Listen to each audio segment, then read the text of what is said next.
Livro dos Reis, capítulo 4. Os funcionários de Salomão. Salomão foi rei de todo o povo de Israel.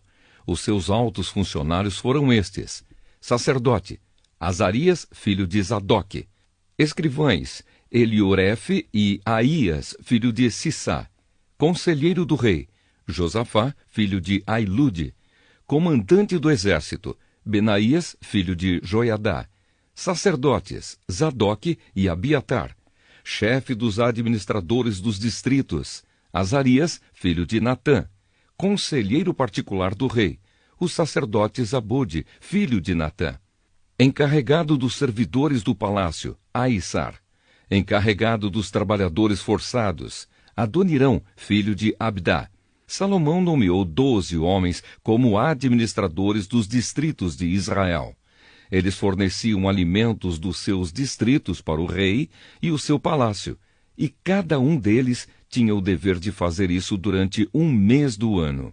São estes os nomes desses 12 administradores e dos seus distritos: Ben-Ur, a região montanhosa de Efraim; Ben-Dequer, as cidades de Maás, Saalabim, Bet-Semes, Elon e Bet-Anã; Ben-Ezede, as cidades de Arubote e Socó, e todo o território de Éfer; Ben-Abinadab, que era casado com Tafate, filha de Salomão, toda a região de Dor; Baaná, filho de Ailude, as cidades de Taanaque, Megido e toda a região que ficava perto de Bet-San, perto da cidade de Sartã, ao sul da cidade de Jezreel, até as cidades de Abel-Meolá e Joquimeão; Ben-Geber, a cidade de Ramote, na região de Gileade, e os povoados de Gileade, que pertenciam ao grupo de famílias de Jair, descendente de Manassés, e a região de Argobe, em Bassã, onde havia, ao todo, 60 cidades grandes, cercadas de muralhas e com barras de bronze nos portões. Ainadab, filho de Ido, o distrito de Maanaim; Aimaás, que era casado com Basemate, outra filha de Salomão, o território de Naphtali; Baaná, filho de Hussai, a região de Asser e a cidade de Bealote; Josafá, filho de Parua, o território de Issacar; Simei, filho de Elá, o território de Benjamim; Geber, filho de Uri, a região de Gileade, que havia sido governada por Seom, o rei dos amorreus, e por Og, rei de Bassã. No território de Judá também havia um administrador. A prosperidade do reino de Salomão. O povo de Judá e de Israel era tão numeroso como os grãos de areia da praia do mar. Eles comiam, bebiam e eram muito felizes. Do reino de Salomão faziam parte todas as nações que havia desde o rio Eufrates até a terra dos filisteus e até a fronteira do Egito. Esses reinos pagavam impostos a Salomão e foram dominados por ele durante toda a sua vida. Os mantimentos que Salomão precisava todos os dias eram 3.000 quilos de farinha de trigo e 6.000 quilos de farinha de outros cereais, 10 bois gordos, 20 bois de pasto e 100 carneiros, fora veados, gazelas, corços e aves domésticas. Salomão dominava toda a região a oeste do rio Eufrates, desde Tifsa, no Eufrates, até a cidade de Gaza, no litoral do mar Mediterrâneo. Todos os reis a oeste do Eufrates eram dominados por ele, e ele estava em paz com todos os países vizinhos. Durante a vida de Salomão, o povo de Judá e de Israel viveu em segurança, e de uma ponta do país à outra, cada família tinha os seus pés de uvas e de figos. Salomão tinha 4.000 baias para os cavalos dos seus carros de guerra e 12.000 cavalos de cavalaria. Os seus 12 administradores regionais, cada um no seu mês, forneciam os alimentos que Salomão precisava para si mesmo e para aqueles que comiam no palácio. Os administradores não deixavam faltar nada. Cada um também fornecia sua parte de cevada e de palha, onde eram necessárias para os cavalos que puxavam os carros de guerra e para os animais de trabalho. Deus deu a Salomão sabedoria, entendimento fora do comum e conhecimentos tão grandes que não podiam ser medidos. Salomão era mais sábio do que qualquer homem do Oriente ou do Egito. Ele era mais sábio do que todos os homens, mais sábio do que Etã, o Esraíta, e do que Emã, Calcol e Darda, filhos de Maol. E a sua fama se espalhou por todos os países vizinhos. Ele escreveu 3.000 provérbios e compôs mais de 1.000 canções. Falou de árvores e plantas, desde os cedros do Líbano até o isopo, que cresce nos muros. Ele falou também dos animais, dos pássaros, dos animais que se arrastam pelo chão e dos peixes. Reis do mundo inteiro souberam da sabedoria de Salomão e mandaram pessoas para ouvi-lo. Primeiro livro dos Reis, capítulo 5. Salomão prepara a construção do templo. Hirão, rei de Tiro, sempre havia sido amigo de Davi. Quando soube que Salomão era o rei em lugar do seu pai, enviou embaixadores a ele. Então Salomão mandou a Hirão a seguinte mensagem: Você sabe que Davi, o meu pai, teve muitas guerras contra as nações ao seu redor. Por isso, ele nunca pôde construir um templo dedicado ao Senhor seu Deus, enquanto este não fez com que ele derrotasse todos os seus inimigos. Mas agora o Senhor me deu paz em todas as fronteiras. Eu não tenho inimigos e não há perigo de ataques. Deus prometeu o seguinte a Davi, o meu pai: O seu filho, que eu vou pôr como rei depois de você, construirá um templo para mim. Portanto, eu resolvi construir um templo para a adoração do meu Deus, o Senhor. Por isso, mande cortar cedros do Líbano para mim. Os meus operários trabalharão junto com os seus, e eu pagarei aos seus operários o quanto você quiser. Como você sabe, no meio do meu povo não há quem saiba cortar árvores tão bem como a sua gente da cidade de Sidom. Quando recebeu a mensagem de Salomão, o rei Hirão ficou muito contente e disse: Louvado seja hoje o Senhor, que deu a Davi um filho cheio de sabedoria para ficar no lugar dele, como rei daquela grande nação. Depois mandou dizer a Salomão o seguinte: Recebi a sua mensagem e vou atender o seu pedido. Vou providenciar os cedros e os pinheiros. Os meus operários levarão as toras do alto dos montes Líbanos até o mar e farão jangadas com elas. Depois as levarão beirando o litoral até o lugar que você escolher. Ali os meus operários desamarrarão as toras e os seus operários tomarão conta delas. E eu gostaria que você fornecesse a alimentação para os meus operários. E assim Hirão forneceu a Salomão toda a madeira de cedro e de pinho que ele pediu. E cada ano Salomão forneceu a Hirão 2.000 toneladas de trigo e 400.000 litros de azeite de oliva puro para alimentar os homens dele. O Senhor Deus cumpriu a sua promessa e deu sabedoria a Salomão. Havia paz entre Hirão e Salomão, e eles fizeram um acordo entre si. O rei Salomão convocou em todo o Israel um grupo de 30.000 trabalhadores forçados e pôs Adonirão como chefe deles. Salomão dividiu esses trabalhadores em 3 grupos de 10.000 homens. Cada grupo passava 1 mês no Líbano e 2 meses em casa. Salomão também mandou à região montanhosa 80.000 homens, a fim de cortar pedras, e 70.000 homens para carregá-las.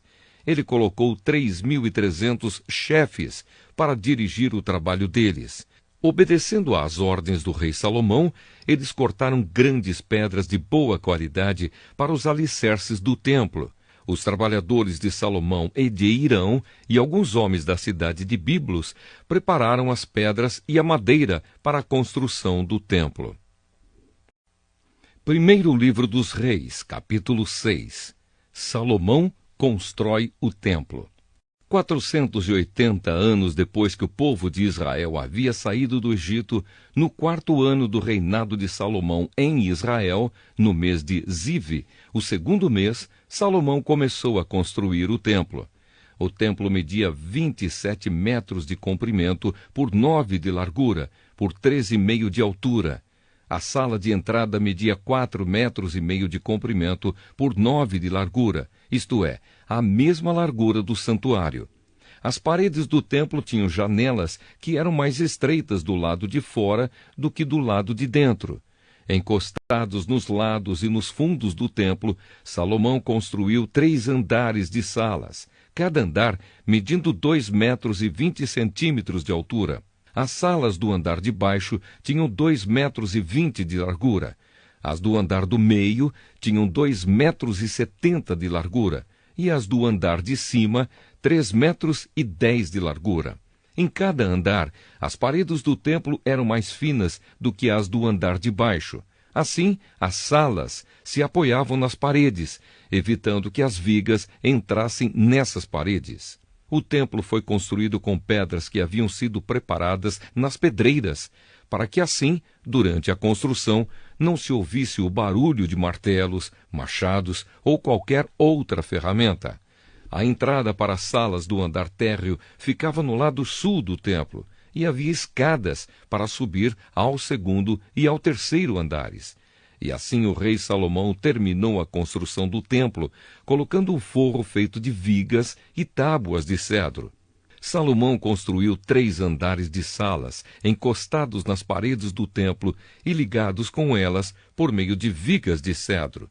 Cada andar media 2,20 metros de altura. O Senhor Deus disse a Salomão: se você obedecer a todas as minhas leis e mandamentos, eu farei por você aquilo que prometi a Davi, o seu pai.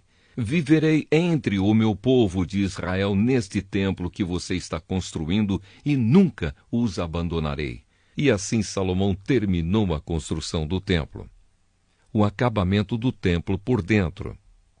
As paredes do templo foram forradas por dentro com tábuas de cedro, desde o chão até o teto, e o assoalho foi feito de pinho. Na parte de trás do templo foi construída uma sala interna, que foi chamada de Lugar Santíssimo. Ela media 9 metros de comprimento e era separada por uma divisão feita de tábuas de cedro, que iam desde o chão até o teto. O lugar santo, que ficava em frente ao lugar santíssimo, tinha 18 metros de comprimento. A forração de cedro era enfeitada com entalhes em forma de cabaças e de flores. Toda a parte de dentro da sala era revestida de cedro para que as pedras das paredes não ficassem aparecendo. Como já foi dito, na parte de trás do templo foi feita uma sala, o lugar santíssimo, para nela ser colocada a Arca da Aliança de Deus. Essa sala media 9 metros de comprimento, por 9 de largura, por 9 de altura, e era toda revestida de ouro puro. O altar era revestido com tábuas de cedro. O lado de dentro do templo era revestido de ouro, e na entrada do lugar santíssimo foram colocadas correntes de ouro. Essa sala também era revestida de ouro. Todo o templo por dentro e também o altar do lugar santíssimo eram revestidos de ouro. Foram feitos 2 querubins de madeira de oliveira, os quais foram colocados no lugar santíssimo. Cada um deles media 4,40 metros de altura. Os 2 querubins tinham o mesmo tamanho e a mesma forma. Cada um tinha 2 asas e cada asa media 2,25 metros de comprimento. Assim, a distância da ponta de uma asa até a outra era de 4,5 metros. Os 2 querubins foram colocados no lugar santíssimo.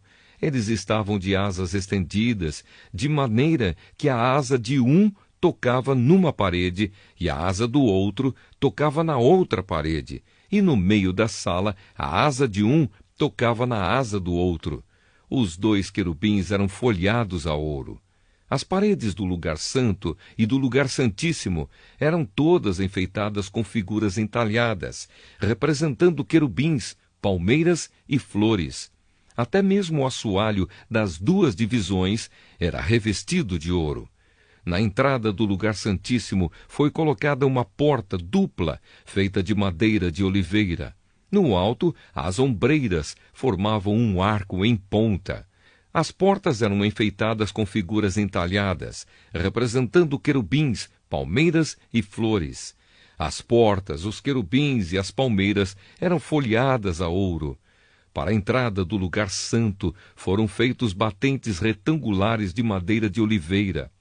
Havia 2 portas de 2 folhas, que eram feitas de pinho e enfeitadas com figuras entalhadas de querubins, palmeiras e flores, que também eram folheadas a ouro. Em frente ao templo foi construído um pátio interno, fechado por muros que tinham uma carreira de vigas de cedro para cada 3 carreiras de pedras. Os alicerces do templo foram colocados no mês de Zive, o 2º mês, no 4º ano do reinado de Salomão. No 11º ano do reinado de Salomão, no 8º mês, o mês de Bu, o templo foi completamente terminado, exatamente como havia sido planejado. Salomão levou 7 anos para construí-lo. Primeiro livro dos Reis, capítulo 7. O Palácio de Salomão. Salomão também construiu o seu palácio e levou 13 anos para terminá-lo. O salão da floresta do Líbano media 44 metros de comprimento por 22 de largura, por 13,5 de altura. Ele tinha 3 fileiras de colunas de cedro, havendo 15 colunas em cada fileira, com vigas de cedro que se apoiavam nelas. O teto era de cedro, estendendo-se até as dispensas, que eram apoiadas pelas colunas. Nas paredes de cada lado havia 3 fileiras de janelas. Todas as portas e todas as janelas eram quadradas, e as 3 fileiras de janelas de cada parede ficavam exatamente em frente às fileiras de janelas da parede do outro lado. O salão das colunas media 22 metros de comprimento por 13,5 de largura. Ele tinha um pórtico que era coberto e sustentado por colunas. A sala do trono, também chamada de Salão do Julgamento, onde Salomão julgava as questões, era forrada de cedro desde o chão até as vigas. Em outro pátio, atrás da sala do trono, ficava a casa onde Salomão morava. A construção era do mesmo estilo das outras. Salomão também fez uma casa do mesmo tipo para sua esposa, a filha do rei do Egito. Todas essas construções e também o grande pátio foram feitos de pedras escolhidas, desde os alicerces até a beira do telhado. As pedras foram preparadas na pedreira e cortadas sob medida, sendo os lados de dentro e de fora cortados com serras. Os alicerces foram feitos com pedras grandes preparadas na pedreira. Algumas tinham 3,5 metros de comprimento e outras 4,5 metros de comprimento. Por cima delas foram colocadas pedras caras, cortadas sob medida, e vigas de cedro. O pátio do palácio, o pátio interno do templo e a sala de entrada do templo tinham paredes feitas com uma carreira de vigas de cedro para cada 3 carreiras de pedras cortadas. A tarefa de Hurã. O rei Salomão mandou buscar um homem chamado Hurã, um artífice, que morava na cidade de Tiro e que era especialista em trabalhos de bronze. O seu pai, que já havia morrido, era de Tiro e também havia sido artífice e especializado em bronze. A sua mãe era da tribo de Naphtali. Hurã era um artífice inteligente e capaz. Ele aceitou o convite de Salomão e se encarregou de todo o trabalho em bronze. As 2 colunas de bronze. Hurã fundiu 2 colunas de bronze, cada uma com 8 metros de altura e 1,70 metro de diâmetro, e as colocou na entrada do templo. Ele fez também 2 remates de coluna, cada um com 2,20 metros de altura, para serem colocados no alto das colunas. O alto de cada coluna era enfeitado com um desenho de correntes entrelaçadas e 2 carreiras de romãs feitas de bronze.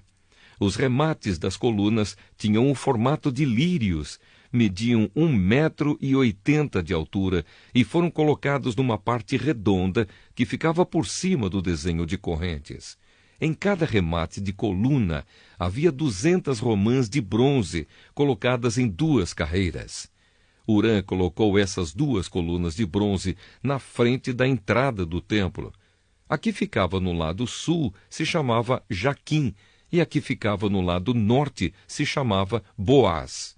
Os remates das colunas, em forma de lírios, feitos de bronze, estavam no alto das colunas.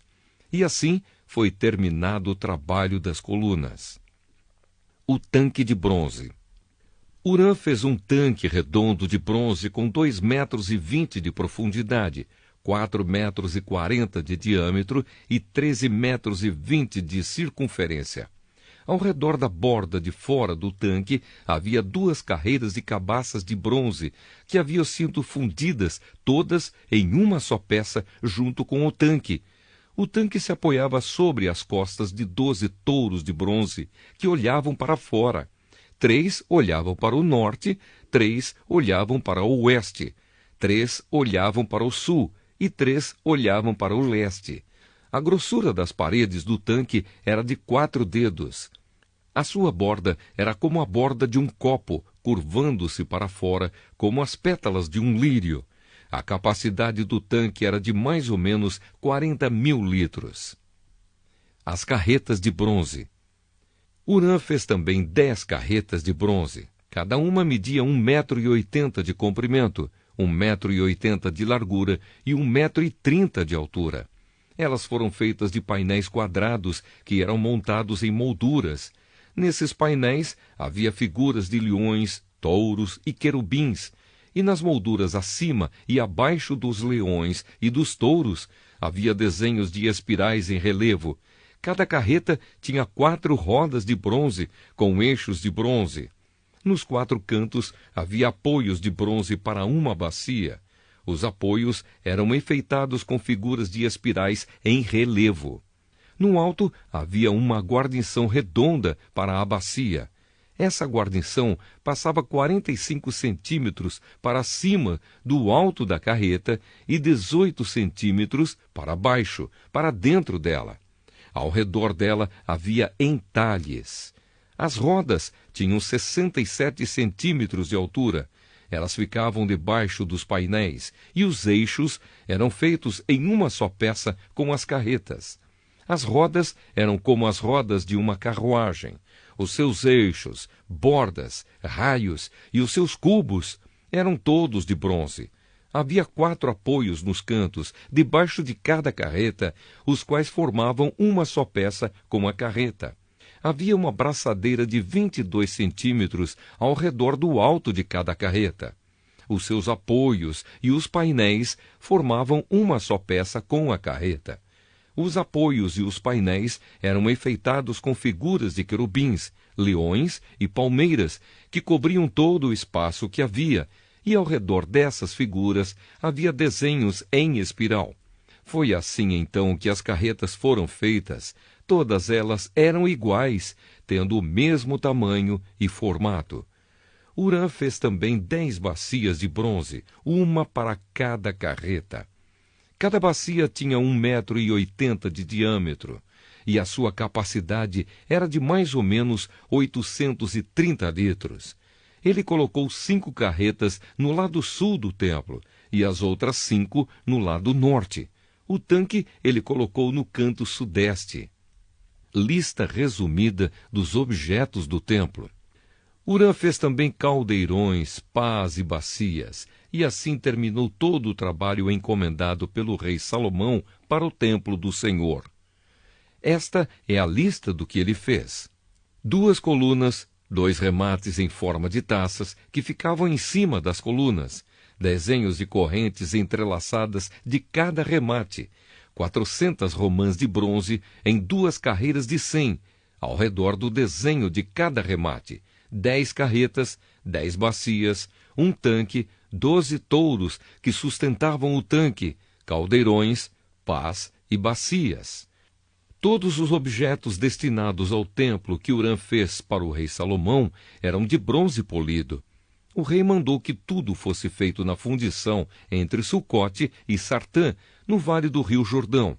Salomão não mandou pesar esses objetos de bronze porque eram muitos, e por isso o seu peso nunca foi calculado.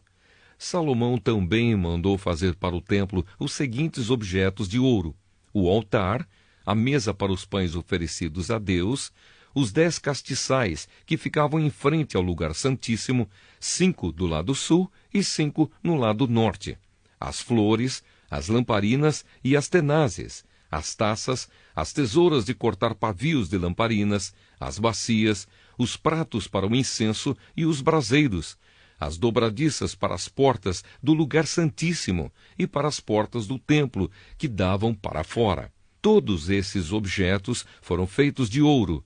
Quando o rei Salomão terminou todo o trabalho do templo, colocou na sala do tesouro do templo todas as coisas que Davi, o seu pai, havia separado para o Senhor Deus, isto é, a prata, o ouro e outros objetos. Primeiro livro dos Reis, capítulo 8. A Arca da Aliança é levada para o templo. Aí o rei Salomão convocou todos os chefes das tribos e dos grupos de famílias de Israel para irem encontrar-se com ele em Jerusalém, a fim de levarem a Arca da Aliança de Deus de Sião, à cidade de Davi, para o templo. Todos os israelitas se reuniram durante a festa das barracas, no mês de Etanim, que é o 7º mês. Quando todos os chefes chegaram, os sacerdotes pegaram a Arca da Aliança e a levaram para o templo. Os levitas e os sacerdotes levaram também a tenda da presença de Deus com todos os seus equipamentos para o templo. O rei Salomão e todo o povo de Israel se reuniram em frente da Arca da Aliança e ofereceram em sacrifício um grande número de ovelhas e touros, tantos que nem dava para contar. Então os sacerdotes levaram a arca para dentro do templo e a colocaram onde devia ficar, no lugar santíssimo, debaixo das asas dos querubins, pois as suas asas estendidas cobriam a arca e os seus cabos. As pontas dos cabos podiam ser vistas por qualquer pessoa que ficasse diretamente em frente ao lugar santíssimo, mas não podiam ser vistas de nenhum outro lugar. Os cabos ainda estão ali até hoje. Dentro da arca estavam somente as 2 placas de pedra que Moisés havia colocado ali, quando no Monte Sinai o Senhor Deus havia feito uma aliança com os israelitas depois que eles saíram do Egito. Quando os sacerdotes estavam saindo do lugar santo, uma nuvem encheu o templo do Senhor com a glória do Senhor. E eles não puderam voltar para dentro, a fim de realizar os seus atos de culto. Aí Salomão disse: Tu, ó Senhor, puseste o sol no céu, embora tivesses resolvido viver entre as nuvens escuras. Mas agora eu construí para ti uma casa, um lugar onde viverás para sempre. Salomão fala ao povo. Aí Salomão virou-se, olhou para o povo que estava todo de pé e pediu a bênção de Deus para todos. Depois disse: Bendito seja o Senhor, o Deus de Israel, pois pelo seu poder ele cumpriu a promessa que tinha feito a Davi, o meu pai, quando lhe disse: Desde o dia em que tirei do Egito o meu povo de Israel, eu não escolhi nenhuma cidade de todas as tribos da terra de Israel para ali construir um templo, a fim de ser adorado nele, mas escolhi você, Davi, para governar o meu povo. E Salomão continuou: Davi, o meu pai, tinha planos de construir um templo para a adoração do Senhor, o Deus de Israel. Mas o Senhor lhe disse: Você fez bem quando planejou construir um templo para mim, mas você não o construirá. Será o seu filho quem construirá o meu templo. E agora Deus cumpriu a sua promessa. Eu fiquei no lugar do meu pai como rei de Israel e construí o templo para a adoração do Senhor, o Deus de Israel. Também separei no templo um lugar para colocar a Arca da Aliança, onde estão guardadas as placas de pedra da aliança que o Senhor Deus fez com os nossos antepassados quando os tirou do Egito. Salomão ora a Deus. Então, na presença de todo o povo reunido, Salomão foi e ficou em frente do altar. Levantou as mãos para o céu e disse: Ó Senhor, Deus de Israel, não há Deus igual a ti em cima no céu, nem embaixo na terra. Tu cumpres a aliança que fizeste com o teu povo e lhes mostras o teu amor quando eles, com todo o coração, vivem uma vida de obediência a ti. Pelo teu poder cumpriste a promessa que fizeste a Davi, o meu pai. No dia de hoje, todas as palavras da tua promessa foram completamente cumpridas. E agora, ó Senhor, Deus de Israel, eu te peço que cumpras a outra promessa que fizeste ao meu pai, quando lhe disseste que sempre haveria um descendente dele governando como rei de Israel, contanto que eles te obedecessem com o mesmo cuidado com que ele obedeceu. Portanto, ó Deus de Israel, faze com que se cumpra aquilo que prometeste a Davi, o meu pai, teu servo. Mas será que de fato, ó Deus, tu podes morar no meio de nós, criaturas humanas, aqui na terra? Tu és tão grande que não cabes nem mesmo no céu.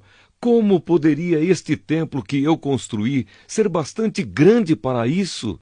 Ó Senhor meu Deus, eu sou teu servo. Escuta a minha oração e atende os pedidos que te faço hoje. Olha de dia e de noite para este templo, o lugar que escolheste para nele seres adorado. Ouve-me quando eu orar com o rosto virado para este lugar. Escuta as minhas orações e as orações do teu povo quando eles orarem com o rosto virado para cá. Sim, da tua casa no céu, ouve-nos e perdoa-nos. Quando alguém for acusado de prejudicar outra pessoa e for trazido até o teu altar neste templo e jurar que é inocente, ó Senhor, ouve do céu e julga os teus servos. Castiga o culpado como ele merecer e declara que não tem culpa aquele que for inocente, recompensando-o como ele merecer. Quando por ter pecado contra ti o teu povo de Israel for derrotado pelos seus inimigos, e quando ele se virar para ti e vier a este templo para te louvar e pedir o teu perdão, escuta-o do céu. Perdoa o pecado do teu povo e leva-o de volta para a terra que deste aos seus antepassados.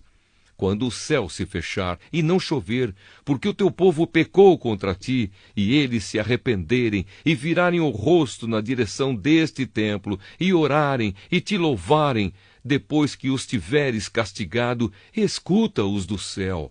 Perdoa os pecados do rei e do povo de Israel, e ensina-os a fazer o que é direito.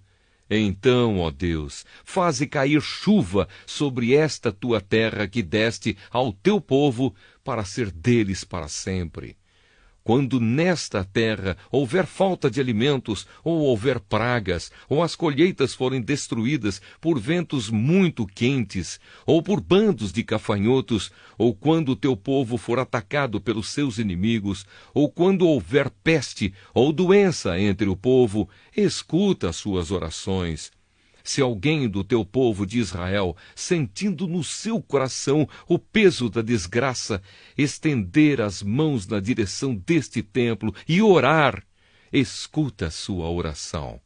Lá do teu lar no céu, ouve o teu povo, perdoa-o e ajuda-o. Só tu conheces os pensamentos secretos do coração humano. Trata cada pessoa como merecer, para que o teu povo te tema e te obedeça durante todo o tempo em que eles viverem na terra que deste aos nossos antepassados. Quando um estrangeiro que vive numa terra bem longe daqui ouvir falar da tua fama e das grandes coisas que tens feito pelo teu povo e vier te adorar e orar a ti com o rosto virado para este templo, ouve a sua oração. Lá do céu, onde vives, escuta-o e faze tudo o que ele te pedir, para que todos os povos da terra possam te conhecer e temer, como faz o teu povo de Israel. Então eles ficarão sabendo que este templo que eu construí é o lugar onde deves ser adorado. Quando ordenares que o teu povo saia para a guerra contra os seus inimigos, e o teu povo orar a ti, virados para esta cidade que escolheste e para este templo que construí em honra do teu nome, escuta do céu as suas orações e os seus pedidos. Ouve-os e dá-lhes a vitória.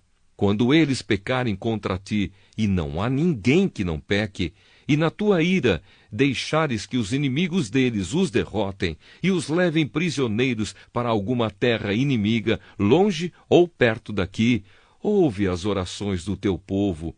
Se ali naquela terra eles se arrependerem e orarem a ti, confessando que foram pecadores e maus, escuta as suas orações, ó Senhor.